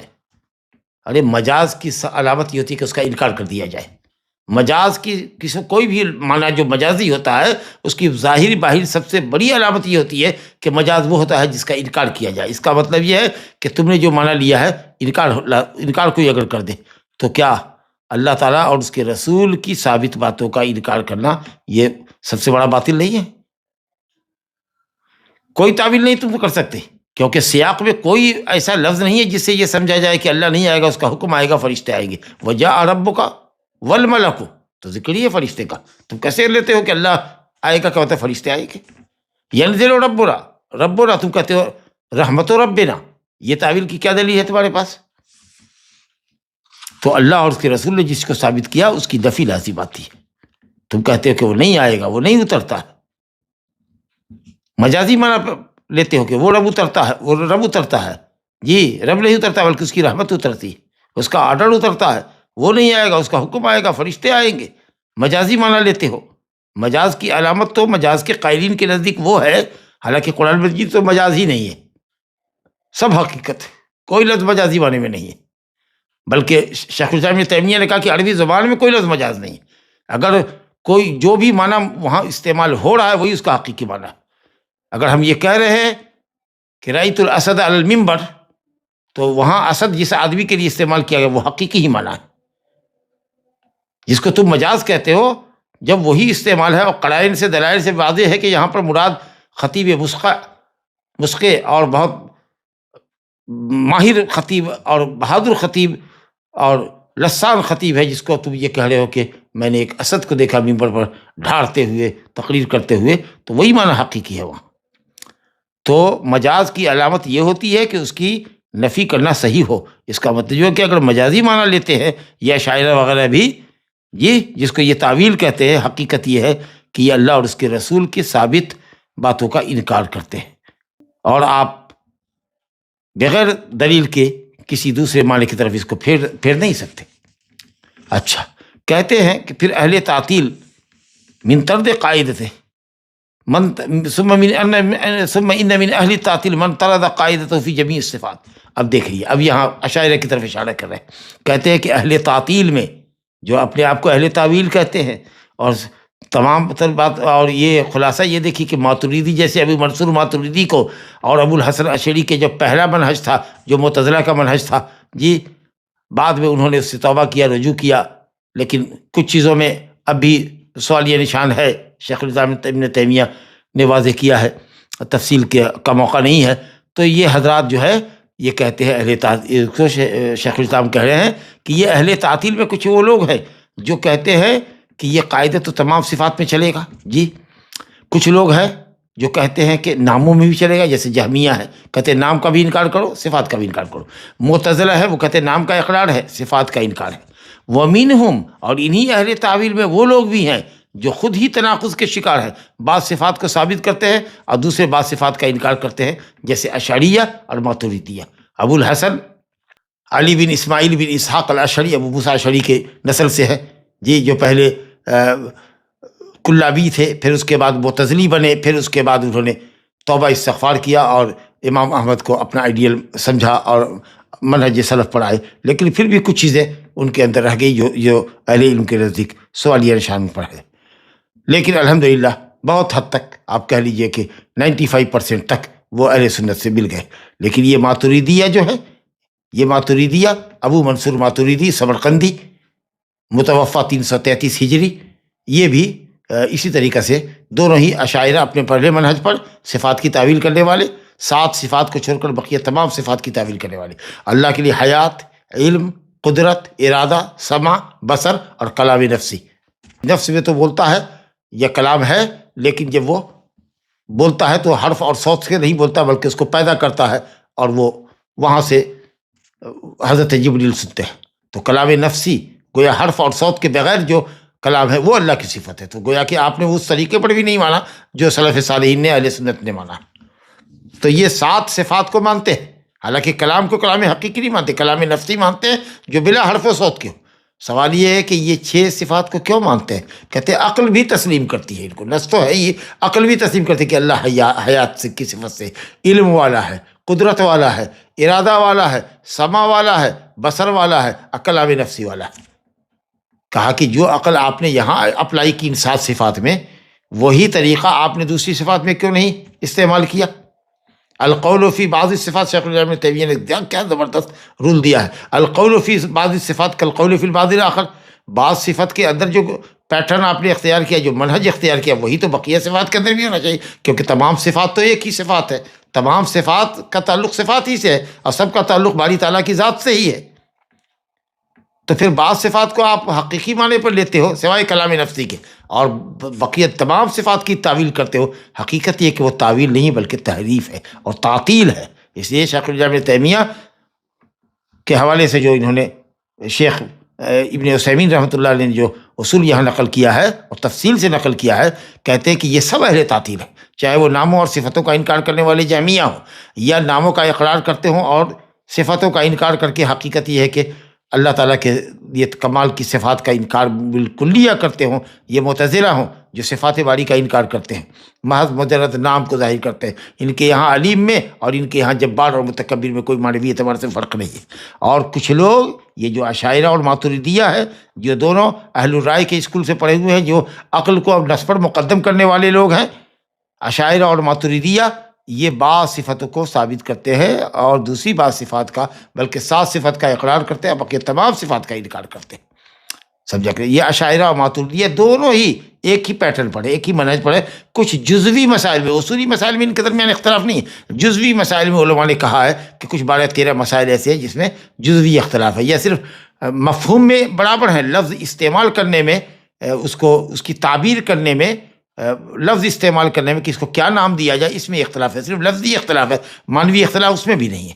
تو جو لوگ پوچھتے کہ ماتریدیہ کیا ہے اور یہ، تو ابو الحسن اشعری کے پرانے عقیدے کی طرف، جو تعویلی مذہب تھا، معتزلی مذہب تھا یا تعویلی مذہب تھا، 7 صفات کو ماننا، بقیہ صفات کا انکار کرنا جی. اور یہی طریقہ ہے اس کا وہ ابو منصور ماتریدی کا جی، محمد بن محمود السمرقندی. یہ ماترید ایک بستی، ایک محلے کا نام تھا سمرقند کے اندر، جو آج کل ازبکستان میں ہے، تو اس لیے وہ ماتریدی کہلائے. اور یہ ابو الحسن اشعری کہلائے کیونکہ یہ ابو موسیٰ اشعری جو اشعر قبیلہ تھا یمن کا، اس کی طرف منسوب ہوئے، گویا کہ ان کے جد امجد میں اوپر ابو موسیٰ اشعری صحابی ہے. تو یہ دونوں ہی صفات باری تعالیٰ کے تحت ایک ہی اسکول کے فارغ ہیں دونوں. یہ کہتے ہیں اثبتو ہو ما اثبتو ہو، جن صفتوں کو یہ ثابت کرتے، جو 7 صفت آپ نے سمجھا، حیات، علم، قدرت، ارادہ، سمع، بصر اور کلام نفسی، کہتے ہیں کہ یہ اس وجہ سے ثابت کرتے کہ عقل ان کی دلالت کرتی ہے اس پر، ان 7 صفات پر. اور بقیہ صفتوں کا اس لیے انکار کرتے ہیں کہ کہتے ہیں کہ عقل ان کا انکار کرتی ہے، یا عقل اس کا اثبات نہیں کرتی، یا تو عقل اس پر دلالت نہیں کرتی، یا کہتے ہیں کہ عقل ہی انکار کرتی ہے. ہم اس کو یہ کہتے ہیں جواب میں کہ جس حجت سے آپ نے نفی کی صفات کی کہ عقل دلالت نہیں کرتی ہے، ہم یہ کہتے ہیں کہ اگر ہم ثابت کر دیں کہ عقلی طور پر جن نصوص کو آپ نے ثابت کیا ہے عقل بھی اس پر دلالت کرتی ہے، جیسا کہ وہ دلیل سمعی قرآن و سنت کی دلیل سے ثابت ہے، تب کیا کہیں گے؟ کہتے ہیں نفیکم لما نفیتموہ، جن صفات کی تم نے نفی کی ہے، تعویل کی ہے، گویا نفی کی ہے، تحریف کیا ہے اس حجت سے کہ عقل اس پر دلالت نہیں کرتی. ہم کہتے ہیں کہ یمکن اثباتہ بالطریق العقلی الذی اثبتتم بہ ما اثبتموہ، جن صفتوں کو تم نے ثابت کیا ہے انہی عقل کے ذریعے، اسی طریقۂ عقلی پر دوسری ان صفات کا بھی اثبات ہو سکتا ہے. وہ عقل بھی دلالت کرتی ہے جس طریقہ سے تمہاری عقل نے 7 صفت کو ثابت کیا ہے، چہ جائے کہ وہ دلیل سمعی سے بھی ثابت ہے. اب مثال دیتے ہیں شیخ، کہتے ہیں دیکھو ایک مثال ہم دیتے ہیں، تم نے ارادہ ثابت کیا کہ اللہ تعالیٰ کے لیے حقیقی ارادہ ہے، جب وہ اذا اراد شیئا قال له کن فیکن، کسی چیز کا وہ ارادہ کرتا ہے تو وہ کن کہتا ہے اور وہ شے وجود میں آتی ہے، ارادہ حقیقی ہے. کہتے ہو رحمت کی صفت کو ثابت نہیں کرتے، ارادے کی صفت کو ثابت کرتے ہیں اور رحمت باری تعالیٰ کا انکار کرتے ہیں. کہتے ہیں ارادے کو کیوں ثابت کیا؟ کہتے ہیں کہ قرآن بھی دلالت کرتا ہے، دلیل سمعی بھی ہے اور دلیل عقلی بھی ہے. کہا سم کیا ہے تمہارا؟ کہا اللہ نے کہا ولکن اللہ یفعل ما یرید، اللہ جو چاہتا ہے کرتا ہے، تو ہو گیا ارادہ. اور عقل کیا کہتی ہے؟ کہا اتنی مخلوقات کے درمیان جو اختلاف ہے، سب کی شکلیں الگ ہے، سب کی خصائص الگ ہے، سب کی ذات الگ، سب کی صفات الگ، یہ دلیل ہے اس بات کی کہ اللہ تعالیٰ نے کسی خاص مخلوق کی خاص شکل اور حیت کا ارادہ کیا، انسان کی شکل کا ارادہ کیا کہ وہ خاص شکل میں ہو، اور جن کی شکل کا الگ ارادہ کیا، اور دوسرے جانوروں کا اور دوسری مخلوقات کا الگ ارادہ کیا. اچھا نفی، رحمت کی نفی کیوں کرتے ہیں؟ کہتے ہیں کہ رحمت کہتے ہیں دل کی نرمی کو، رقت کو، دل کا پسیجنا، دل کا نرم ہونا. اب بتاؤ تو اب یہ اللہ تعالیٰ کے لیے مناسب ہوگا؟ کہتے ہیں اللہ کے حق میں محال ہے، لا الہ الا اللہ، یہ ان کی عقل مان رہی ہے. ارے یہ کیفیت دل کا نرم ہو جانا اور رقت ہو جانا، ہمدردی ہو جانا، اگر یہ اللہ کے لیے بھی ثابت کرے اور اس کے حساب سے کہ اللہ تعالیٰ نرم ہوتا ہے اور اللہ تعالیٰ بندے پر مہربان ہوتا ہے، تو اس پہ کیا استحالہ ہے بھائی؟ کہتے ہیں کہ تم نے دلیل سمعی رحمان اور رحیم، وہ ربک الغفور ذو الرحمہ، یہ یرحم من یشاء، اس قدر دلیلیں ہیں رحمان کی رحمت پر، رحیم کی رحمت پر. رحمان جو اللہ تعالیٰ کی صفت ذاتی ہے اور رحیم جو اللہ تعالیٰ کی صفت فعلی ہے. اتنی آیات اور احادیث رحمت کی صفت پر ہے کہ جتنی آیات اور حدیث دلالت ارادے کی صفت پر نہیں ہے، لیکن یہ ارادے کو ثابت کرتے ہیں، مخلوق کی مختلف شکلوں کو، ان کی قوتوں کو، ان کی ذات و صفات میں فرق کو. اور رحمت کا یہ انکار کرتے ہیں، کہتے ہیں کہ رحمت کا مطلب کہ اللہ تعالیٰ رحمت کا کام کرتا ہے، رحمت کا ارادہ کرتا ہے، تو یعنی انعام سے نوازتا ہے، ثواب سے نوازتا ہے. جی یہ آپ مراد لیتے ہیں۔ تو ہم جواب میں یہ کہتے ہیں، شیخ کہتے ہیں کہ رحمت تو اللہ تعالیٰ کے لیے ادلہ سمعیہ سے ثابت ہے، اور اتنی دلیلیں اس سلسلے میں آئی ہیں اور اس قدر متنوع دلیل آئی ہے کہ جتنی دلیلیں ارادہ کی صفت کے لیے نہیں ہیں۔ اللہ نے الرحمن الرحیم سورہ فاتحہ میں کہا، الحمدللہ رب العالمین الرحمن الرحیم، جی پہلی صورت میں، وربک الغفور ذو الرحم، جی سورہ کہف میں، اور فعل یرحم من یشاء، یہ فعل ہے اللہ کا، جس پر چاہتا ہے وہ رحم کرتا ہے۔ تو یہ تو دلیل ہے، اور اس کے علاوہ بھی بہت ساری دلیل ہے۔ عقل سے بھی ثابت کرو، اتنے بندوں پر تم دیکھتے ہو کہ سب کے اوپر الگ الگ اللہ تعالیٰ کی رحمت ہے۔ کسی کو اللہ نے خوبصورت بنایا ہے، کسی کو بدصورت بنایا ہے، کسی کو گوڑا بنایا ہے، کسی کو کالا بنایا ہے، کسی کو لمبا سر قامت بنایا ہے، کسی کو ناٹا بنایا ہے، کسی کو مالدار بنایا، کسی کو غریب بنایا ہے، کسی کو علم والا بنایا، کسی کو جاہل بنایا ہے۔ جی اتنی جو نعمتیں آپ بندوں پر دیکھ رہے ہیں، اور پھر کسی پر کچھ نعمت، کسی پر کچھ نعمت، کسی پر کچھ نعمت، کوئی کسی نعمت سے محروم، کوئی کسی نعمت سے محروم، جی اور اسی طریقے سے اللہ تعالیٰ مصیبتوں سے کسی کو نجات دیتا ہے، جی اور ہر وقت اس کی رحمت نعمتوں کی شکل میں آ رہی ہے، اور یہ کہ صاحب نعمتوں کو اللہ تعالیٰ ظاہر کر رہا ہے۔ کیا یہ عقل دلیل نہیں ہے کہ اللہ تعالیٰ بہت رحمان اور رحیم ہے؟ کہتے ہیں کہ جتنا ارادے کے اوپر تمہاری عقل دلالت کرتی ہے، اس سے زیادہ واضح طریقے پر یہ تمام نعمتوں کا جو نزول ہے بندوں پر ہر اعتبار سے، اور اللہ تعالیٰ جو نعمتوں کو، عذاب کو، آفتوں کو بندوں سے دور کرتا ہے ہر وقت ہر لمحہ، یہ اللہ تعالیٰ کی رحمت کی صفت پر دلالت کرتی ہے، اس سے زیادہ جتنا کہ ارادے کی صفت پر اور عقل دلالت کرتی ہے۔ یہ بات ہر خاص اور عام کو، عام آدمی سے بھی پوچھو، اگر ارادے کے متعلق پوچھو گے تو شاید وہ نہ بولے۔ کچھ لوگ بولیں گے کہ ہاں اللہ تعالیٰ کی صفت ارادہ ہے، وہ ارادہ کرتا ہے، لیکن اگر پوچھے کسی بھی جاہل سے تو وہ یہ کہے گا کہ ہاں اللہ رحمان ہے، رحیم ہے۔ کسی سے بھی پوچھے کیسے ہو جی، جاہل آدمی بھی آپ سے کہے گا اللہ کی رحمت، اللہ کی رحمت، اللہ کی مہربانی، یہ وہ بھی کہے گا۔ تو جو رحمت کے اس کا اقرار عالم جاہل سب کرتا ہے، تم اس صفت کا انکار کرتے ہو۔ صفت ارادہ جو پڑھے لکھے لوگ ہی جانیں گے، عام پڑھا لکھا نہیں جانے گا اس فلسفے کو، تو تم اس کو عقل سے ثابت کرتے ہو، اور رحمت جو اتنی کامن چیز ہے اس کا انکار کرتے ہو۔ کہتے ہو تم کہ رحمت سے لین، نرمی اور رقت سمجھ میں آئے گی۔ کہتے ہیں کہ اگر یہ معنی لے بھی جی تو یہی معنی تو ارادے کے اندر بھی ہوگا، کہ ارادہ میں ہوتا ہے یہ کہ مرید ارادہ کرنے والا اس چیز کی طرف مائل ہوتا ہے جس کا وہ ارادہ کرتا ہے۔ کسی منفیت کا، کسی کو منفیت دینے کا ارادہ کرتا ہے، کسی سے مفسدت دور کرنے کا ارادہ کرتا ہے، کسی سے تکلیف کے ازالے کا ارادہ کرتا ہے، تو وہاں بھی اللہ رب العالمین تو مائل ہوتا ہی ہے نا۔ جی تو کہتے ہیں کہ حقیقت یہ کہ وہذا یرسل الحاج ہے، اس کا مطلب یہ کہ کیا اللہ تعالیٰ ارادہ کرتا ہے حصول منفیت کا، دفع مضرت کا۔ اللہ ارادہ کرتا ہے کہ اس کو منفیت حاصل ہو اور مضرت اس سے دور ہو، اس کا ارادہ کرتا ہے۔ اللہ حاجت مند ہے، ارے اللہ تعالیٰ سے منزہ ہے۔ اگر تم یہ کہتے ہو کہ یہ مخلوق کا ارادہ ہے، یہ مخلوق کا ارادہ ہے کہ انسان ارادہ مرید الی ما یرجو، ارادہ کرتا ہے اس چیز کی طرف جس کی وہ امید کرتا ہے۔ کوئی بھی ارادہ، ہر اس شخص کو کہیے کہ کیا تم حصول منفیت کا ارادہ کرتے ہو، تو کہے گا ہاں۔ کیا تکلیف کو دور کرنے کا ارادہ کرتے ہو، کہے گا ہاں۔ تو اگر یہ معنی ہے ارادے کا کہ مرید ارادہ کرنے والا اس چیز کی طرف مائل ہوتا ہے جس کو وہ اپنے لیے فائدہ مند سمجھتا ہے، تو اللہ کی صفت ارادہ ہے۔ اس کا مطلب کہ اللہ بھی اپنے لیے نفع کے حصول کی امید رکھتا ہے اور اپنے سے نقمت کو دور کرتا ہے، تو یہ تو صفت نقص ہے، اللہ اس سے منزہ ہے۔ اور تم یہ کہو گے کہ صاحب یہ جو ارادہ کا معنی ہے کہ آدمی مائل ہو، اس کے قلب مائل ہو نفع کے حصول کی طرف اور نقمت کے دفعیے کی طرف، یہ تو انسان کے تعلق سے کہ انسان جب ارادہ کرتا ہے تو ارادہ بھلی باتوں کا کرتا ہے اور بری باتوں سے یا تکلیف دہ چیزوں سے وہ ہٹتا ہے۔ جی تو ہم بھی یہی کہیں گے کہ یہ تمہاری رحمت ہے کہ جس کے اندر تمہارا دل نرم ہوتا ہے یا دل پسیجتا ہے یا کسی کی تکلیف کو دیکھ کر کے آنکھوں میں تمہارے آنسو آتا ہے تو تم اس پر مہربانی کرتے ہو، یہ تمہاری صفت ہو سکتی ہے۔ یہ لین اور رقت کی صفت جو تمہارے اندر پیدا ہوتی ہے رحمت میں کہ رحمت کرتے وقت، یہ اللہ تعالیٰ اس سے منزہ ہے۔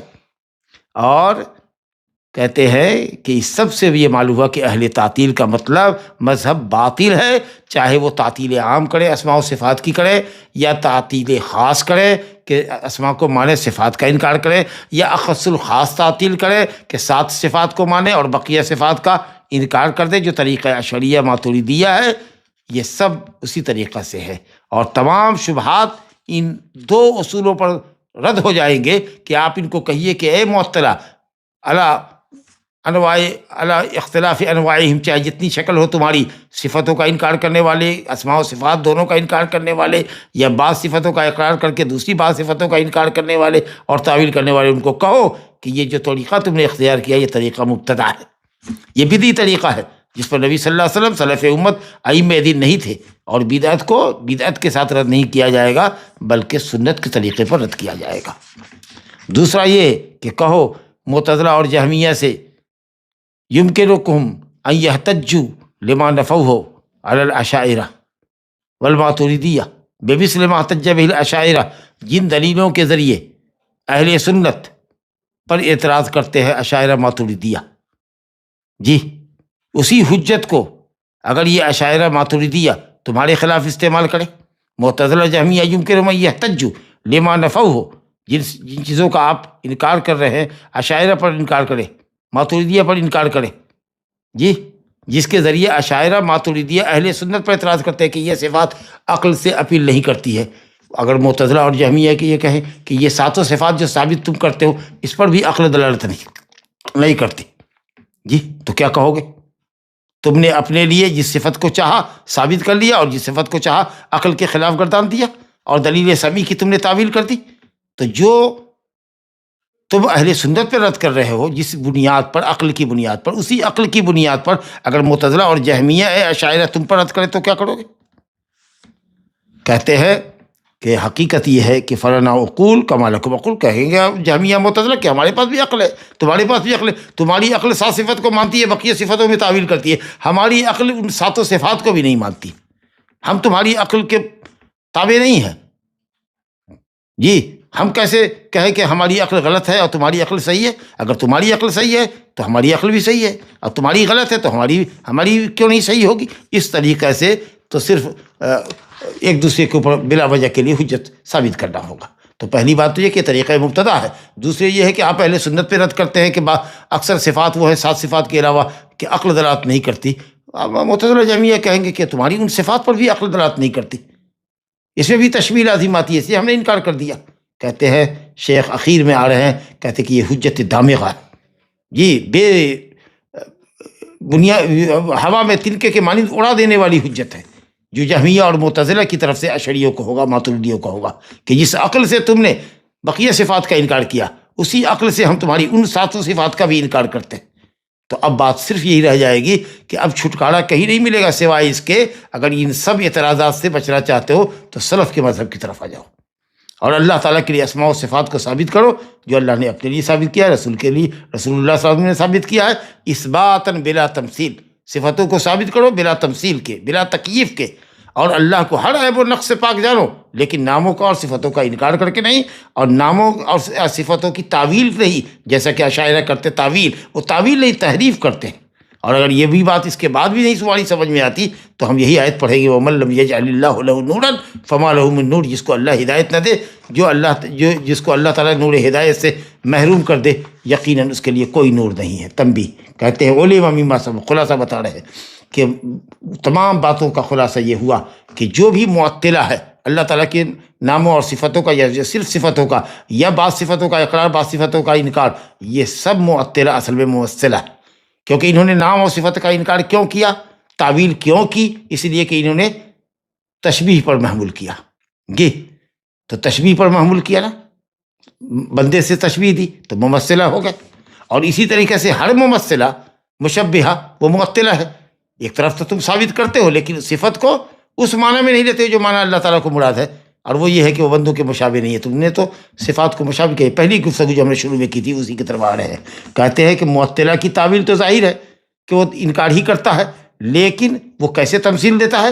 کہتا ہے پہلے اس نے اللہ تعالیٰ کے صفات کا انکار، ناموں کا انکار کیوں کیا؟ اس لیے کہ اس نے سمجھا کہ صفات کو ثابت کریں گے تو تشبیہ لازم آئے گی، تو پہلے اس نے تمثیل دی مخلوق سے، پھر اس کے بعد اس نے تعطیل کر دی، انکار کر دیا، اور پھر اس نے اللہ تعالیٰ کی صفتوں کا انکار کر کے اس کو تشبیہ دے دیا، کس چیز سے؟ ناقص سے، معدوم شے سے۔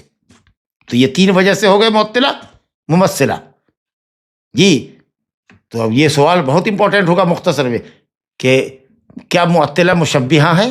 کہ بالکل مشبہہ تو پہلے ہوئے، وہ انکار کی وجہ ہی یہی ہوئی کہ انہوں نے صفات کو مخلوق کے صفات کے مشابہ قرار دیا، تو اس سے بچنے کے لیے انہوں نے انکار کیا، تو پہلے وہ مشبہہ ہوئے پھر معطلہ ہوئے، اور جب ناموں اور صفتوں کا انکار کر دیا تو دنیا میں ایسی کوئی چیز نہیں ہے، کائنات میں ایسی کوئی چیز ہی نہیں ہے جس کا نہ نام ہو اور نہ جس کی کوئی صفت ہو، تو گویا کہ ناقص معدوم شے سے آپ نے تشبیہ دیا۔ اس کا مطلب یہ ہوا کہ آپ کے عقیدے پر یہ لازم آتا ہے کہ اللہ موجود ہی نہیں ہے۔ اور اسی طریقے سے ممثلہ جو تشبیہ دیتے ہیں وہ بھی معطلہ ہے، کہتے ہیں یہ بھی تین وجہ سے کہ آپ نے نص کے معنی کو باطل کر دیا، وہ نص جو اللہ تعالیٰ کے لیے صفت ثابت کر رہا تھا اس طور پر کہ اللہ کے لائق ہو وہ صفت، آپ نے اپنی صفت کے مشابہ کر دیا۔ اس طریقہ سے دوسری وجہ یہ ہوئی کہ ہر وہ نص جو اللہ تعالیٰ کی بندے سے مماثلت کی نفی کرتی ہے، فلا تضربوا للہ الامثال لیس کمثلہ شیء ولم یکن لہ کفوا احد، جی فلا تجعلوا للہ اندادا، آپ نے کہا کہ اللہ کا ہاتھ میری ہاتھ کی طرح، چہرہ میرے ہاتھ کی طرح، اس طریقے سے آپ نے ان تمام نصوص کا انکار کیا جو نصوص اللہ تعالیٰ کی تشبیہ اس کی مخلوق سے روکتی ہے۔ اور تیسرا معنی کیا کیا کہ اللہ تعالیٰ کو آپ نے اس کے کمال واجب سے معطل کر کے مخلوق ناقص سے تشبیہ دے دیا۔ ھذا وباللہ التوفیق وصلی اللہ وسلم وبارک علی نبینا محمد وعلی آلہ وصحبہ اجمعین۔ اور اسی کے ساتھ ہم تین اہم فصل سے نکلے اسماء اللہ تعالیٰ کے اندر، ہم نے 7 قاعدے پڑھے، اور اس کے بعد ایسے ہی 7 قاعدے ہم نے صفات اللہ کے تعلق سے پڑھے، اور 4 قاعدے ہم نے ادلہ اسماء اور صفات کے تعلق سے پڑھے۔ ھذا وباللہ التوفیق۔ اور ہم سمجھتے ہیں کہ بڑا حصہ کتاب کا ہم نے پڑھ لیا ہے، 1-2 فصل اور باقی ہے جس کو انشاءاللہ تعالی ہم بعد میں پڑھیں گے جب اللہ ہمارے لیے آسان فرمائے گا۔ اللہ تعالیٰ اس علم کو ہمارے لیے نافع بنائے، اور اللہ تعالیٰ سلف صالحین، صحابہ کرام اور تابعین اعظام اور ائمہ ہدیٰ کے طریقے پر اللہ تعالیٰ ہم سب لوگوں کو چلائے۔ ھذا وباللہ التوفیق وصلی اللہ علی نبینا محمد۔ اللہ کو عرش پر ماننے سے محدود مکان لازم آتا ہے اللہ کے لیے، اس کا جواب کیسے دے؟ بالکل غلط نہیں، بالکل غلط ہے، لامحدود ہے۔ عرش کے اوپر جو ہے وہ اللہ ہے، جہت علو میں ہے، وہ جہت علو میں ہے، عرش کا وہ محتاج نہیں ہے کہ آپ کہہ رہے ہیں کہ صاحب محدود ہے کہ وہ عرش پر بیٹھا ہوا ہے، عرش کے اوپر ہے، جہت علو، عرش پر مستوی ہے، عرش پر بلند ہے، بلند ہو رہا، صفت علو، جہت علو میں ہے، کیفیت علو نہیں معلوم ہے، استوا کی کیفیت نہیں معلوم ہے، لیکن یہ معنی ہے کہ وہ بلند ہے، اپنی تمام تر مخلوقات کے اوپر ہے۔ لا یحدہ حد، کوئی حد اس کو محدود نہیں کر سکتی، کوئی مخلوق اس کا احاطہ نہیں کر سکتی، وہ سب مخلوقات سے بڑا ہے، اس لیے وہ عرش کے اوپر ہے۔ معتزلہ کہتے ہیں کہ اللہ کے عرش پہ ہونے کے آیات متشابہ ہے، کیا صحیح ہے یہ بات؟ بالکل غلط۔ اللہ تعالیٰ کی صفات کی آیات جو اصل اصول ہے، تمام شریعتوں کا خلاصہ ہے، ابھی آپ نے پڑھا، تمام رسالتوں کا خلاصہ ہے اللہ تعالیٰ کی ذات اور صفات کا علم، وہ متشابہ کیسے ہوگی؟ وہ محکمات ہیں، ان کے معنی معلوم ہے عربی زبان کے اندر، صفت اور کیفیت کا علم نہیں ہے، یہ وہ متشابہ نہیں ہے جس کا معنی ہم نہیں جانتے۔ اللہ تعالیٰ کی کیفیت، صفات کی کیفیت متشابہ ہے، جس کو سوائے اللہ کے کوئی نہیں جانتا، یہ وہ متشابہ ہے لا یعلم تاویلہ الا اللہ، جس کی تفسیر اللہ ہی کو معلوم ہے، اس کی صفت، اس کی کیفیت، صفت کی کیفیت اللہ ہی کو معلوم ہے۔ باقی نام کا معنی ہم جانتے ہیں کہ استوا کے معنی اعلیٰ وارتفع، وہ عرش کے اوپر ہوا، عرش پر بلند ہوا۔ جو لوگ تعویل کرتے ہیں وہ کہتے ہیں استیلا، استوا کا معنی کہتے ہیں استیلا، قابض ہوا، تسلط کیا، تو اللہ تعالیٰ تو تمام چیزوں پر قابض ہے، اللہ تعالیٰ کی حکمرانی تو ہر چیز پر ہے، تسلط تو اس کا ہر چیز پر ہے، عرشی پر کیوں ہے؟ تو ظاہر ہے کہ یہ استوا کا معنی استیلا، تسلط اور قبضہ مراد کبھی نہیں ہو سکتا۔ استوا کا معنی بلند ہونا، ثم استوى واستوى على الرحمن والعرش استوى، عرش کے اوپر بلند ہوا، وہ ایک جہت میں ہے، اب وہ جہت علو ہے۔ کوئی انسان اس حال میں انتقال کرے کہ اس کو شرک کا علم نہیں تھا، اس نے وہ علم حاصل نہیں کیا، تو اس کا کیا معاملہ ہوگا؟ اگر وہ شخص علماء کے درمیان تھا تو جس طریقے سے دنیاوی امور کے اندر وہ تحقیق اور تفتیش کرتا ہے، اسی طریقے سے اس کو اللہ تعالیٰ کے عقیدے کے متعلق بھی تفتیش کرنا لازم ہے کہ وہ مدرسوں میں جائے، علماء اہل سنت والجماعت سے مسائل کو سمجھے، سیکھے، اور اگر آپ کو پرٹیکولر معلوم ہے کہ صاحب کوئی ایسے بھی لوگ ہیں جو اس طرح کا کفریہ عقیدہ رکھتے ہیں، آپ ان سے مل کر کے ان کے سامنے دلائل رکھیے جس طرح آپ نے سمجھا ہے اور جانا ہے۔ سلف صالحین کے عقیدے پر یہ کتاب موجود ہے اسماء و صفات کے سلسلے میں، ان کو پرووائڈ کیجیے اگر آپ جانتے ہیں تو، ورنہ ان کے لیے ذمہ داری ہے، جانی ہے کہ وہ جانے، کیونکہ وہ لوگوں کے درمیان رہتے ہیں، مسلمانوں کے درمیان رہتے ہیں، ان کی آبادی کے درمیان رہتے ہیں۔ کوئی کہے ہمیں نہیں معلوم ہے کہ نماز فرض ہے، تو بھئی آپ نے کیوں نہیں معلوم کیا؟ آپ کو نہیں معلوم ہے کہ آپ کا رب صفات سے متصف ہے؟ وہ گنگا بہرا ہے کیا؟ وہ دیکھتا نہیں ہے، سنتا نہیں ہے، وہ کچھ بھی نہیں جانتا ہے؟ آپ صفتوں کا انکار کر رہے ہیں اور پھر اپنے کو مسلمان بھی کہہ رہے ہیں۔ تو اس لیے طلب العلم فریضۃ علی کل مسلم جو کہا گیا، وہ ان کی بھی ذمہ داری ہے کہ وہ دین کو اور عقائد کو سمجھے۔ اسی لیے یہ عذر کہ صاحب ہم نہیں جان رہے تھے، یہ غلط ہے۔ آپ یہ جان رہے ہیں کہ اللہ ہر جگہ موجود ہے، اور یہ کیوں نہیں سمجھ رہے ہیں کہ اللہ تعالیٰ، اللہ اکبر، اللہ ہر مخلوق سے، ساری مخلوق سے بڑا ہے، تو وہ ہر جگہ کیسے ہوگا؟ ہمارا گھر اللہ کے لیے کیسے کافی ہوگا کہ اس میں وہ ہمارے گھر میں آ جائے، کسی مسجد میں آ جائے جس کی کرسی زمین اور آسمان کو گھیرے میں لیے ہوئی ہے؟